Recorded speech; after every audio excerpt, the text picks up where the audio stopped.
आप जो कहते हो कि लक्ष्य क्या है, लक्ष्य 400 पार का है।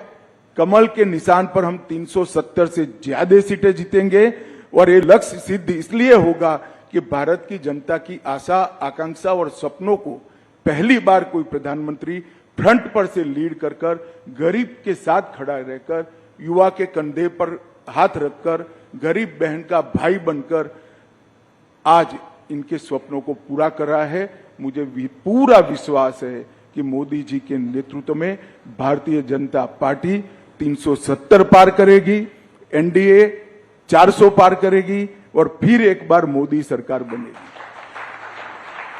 धन्यवाद। आपने मेरे एक ही सवाल में 3-4 जवाब दे दिए, तो ये माहौल, अब मैं आपसे एक एक करके सवाल पूछता हूं। सबसे पहले जो मुद्दा इस चुनाव के पहले जो गर्म हो गया है वो है इलेक्टोरल बॉन्ड्स का मुद्दा।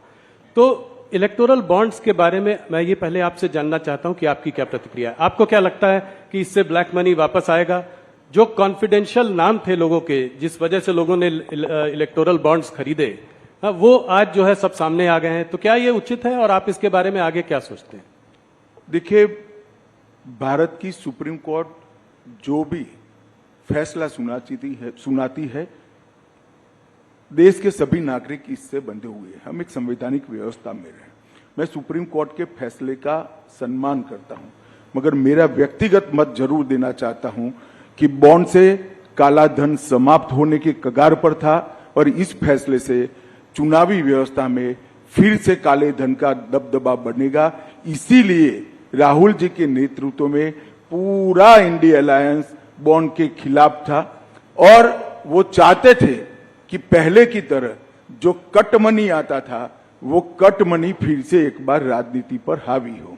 पहले क्या होता था, चंदा कैश में आता था और चंदा कैश में आता था तो क्या होता था, कोई व्यक्ति मानो 1500 रुपया चंदा जमा कराता था, 100 रुपया वो पार्टी में जमा कराते थे, 1400 रुपया अपने घर ले जाते थे और स्विस बैंक के अंदर या कहीं और जहां टैक्स डिस्क्लोज नहीं होता है, चंदे डिस्क्लोज नहीं होते हैं, धन डिस्क्लोज नहीं होता है, ऐसे देश में ले जाते थे।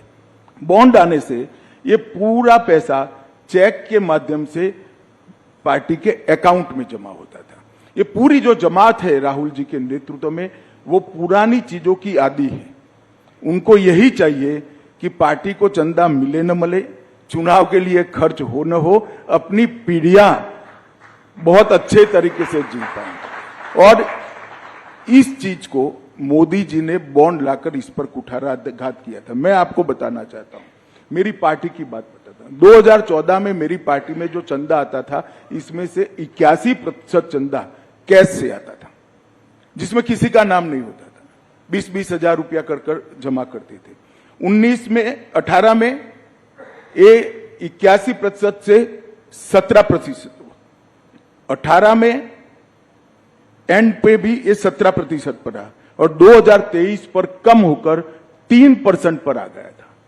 हमारी पार्टी ने इसको ट्रांसपेरेंट वे से आगे किया था। जहां तक गोपनीयता का सवाल है, इसमें इतना ही है कि बहुत बड़ा देश है, हमने फेडरल स्ट्रक्चर को अपनाया है, ढेर सारे राजनीतिक दलों की सरकार होती है। अगर कोई एक राजनीतिक दल को पैसा देता है तो दूसरा राजनीतिक दल उस पर विंडिक्टिव अप्रोच से अपने स्टेट के अंदर बदला लेता है। इसलिए एक व्यवस्था रखी थी जिससे किसने किसको चंदा दिया वो गोपनीय रहे। मगर इसमें गोपनीय नहीं रहता था किस कंपनी ने कितना चंदा दिया और किस पार्टी को कितना मिला। अब जो व्यवस्था होगी, इसमें किसने कितना दिया वो भी गोपनीय हो जाएगा, क्योंकि सारा कैश में देना है, और किस पार्टी को कितना मिला वो भी गोपनीय हो जाएगा, क्योंकि कैश से लेना है। और कैश से लेना तो छोड़ो, घर पे ले जाने की व्यवस्था भी इसमें से हो गई। और हम पर एक आरोप लगता है राहुल जी कि हमें बहुत सारा चंदा मिला है, ये मिथ्या है। 6,900 करोड़ 6,200 करोड़ हमें मिला है। इसके सामने 6,200 करोड़ राहुल बाबा के नेतृत्व में चलने वाले इंडिया अलायंस को मिला है, जबकि हमारी 303 सीटें हैं। उनकी लोकसभा में कितनी सीटें हैं? हमारी 17 सरकारें हैं। हमारी हर राज्य में पार्टी चल रही है। और एक काम के सामने चंदे का जो सवाल है वो भी गलत है, क्योंकि 2019 लोकसभा में हमें जो 6,000 करोड़ मिला, इसमें से 2019 लोकसभा के समय पर जो बॉन्ड खुले हैं, इसमें 3071 करोड़ चंदा मिला है। तो आप जाहिर है, जब आचार संहिता कोड ऑफ कंडक्ट आ जाता है तो कोई काम के सामने चंदा नहीं होता है। और विधानसभा के चुनाव के कोड ऑफ कंडक्ट लगने के बाद हमें 2640 करोड़ रुपया मिला है। उस वक्त भी कोड ऑफ कंडक्ट होता है, कोई काम नहीं होता है। तो 90% से ज्यादा चंदा बॉन्ड से हमें कोड ऑफ कंडक्ट लगने के बाद मिला है। तो ये जो आर्ग्यूमेंट कर रहे हैं बड़े बड़े धाराशास्त्री, जो ये पूरी सिस्टम के फायदा उठाने वाले हैं, क्योंकि वो भी राजनेता ही है ज्यादातर, चंदे वाली, कैश चंदे वाली व्यवस्था का फायदा उठाने वाले, वो उनका आर्ग्यूमेंट था कि इससे सरकारी नीतियां प्रभावित होती है। उनको ये मालूम नहीं है कोड ऑफ कंडक्ट बनने के बाद कोई नीति आ नहीं सकती। तो ज्यादातर चंदा तो कोड ऑफ कंडक्ट के समय में हमारा आया है, 90% चंदा। राहुल जी, इसको हफ्ता वसूली कहते हैं। खुद भी 1400 करोड़ उनको मिला उनकी पार्टी ठीक है, तो फिर उन्होंने 1600 करोड़ का हफ्ता क्यों वसूला, वो उसका हिसाब देना चाहिए। 1600 करोड़ उनको भी मिला है, हमें 6000 करोड़ मिला है, तो सामने सारे इंडी अलायंस घमंडिया गठबंधन को भी 6000 करोड़ मिला है, एक पैसा कम नहीं मिला है। राहुल जी ने सबसे पहले वो चंदा कहां से वसूल लाए, हफ्ता कहां से वसूल लाए, इसका हिसाब। हम तो कहते हैं इसमें एक पैसा हफ्ता नहीं है, ये शुद्ध रूप से पारदर्शी तरीके से लाया गया चंदा है। मगर वो खुद स्वीकार कर रहे हैं बॉन्ड की व्यवस्था हफ्ता वसूली है, तो उन्होंने 6000 करोड़ का हिसाब देना चाहिए कि तृणमूल कांग्रेस कहां से लाई, वो कहां से लाए हैं, एनसीपी कहां से लाई है। अमित जी, कुछ पार्टीज ने अपनी जो है लिस्ट ऑफ डोनर्स को घोषित किया है, क्या आप कोई भारतीय जनता पार्टी भी ऐसा करेगी? भाई क्या घोषित कर रहे हो, कल सारा घोषित हो जाने वाला है।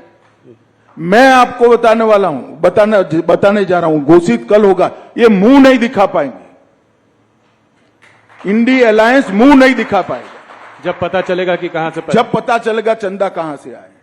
ये समझे बगैर कुछ लॉयरों के दिए हुए चिट पढ़कर भाषण करते हैं राहुल गांधी।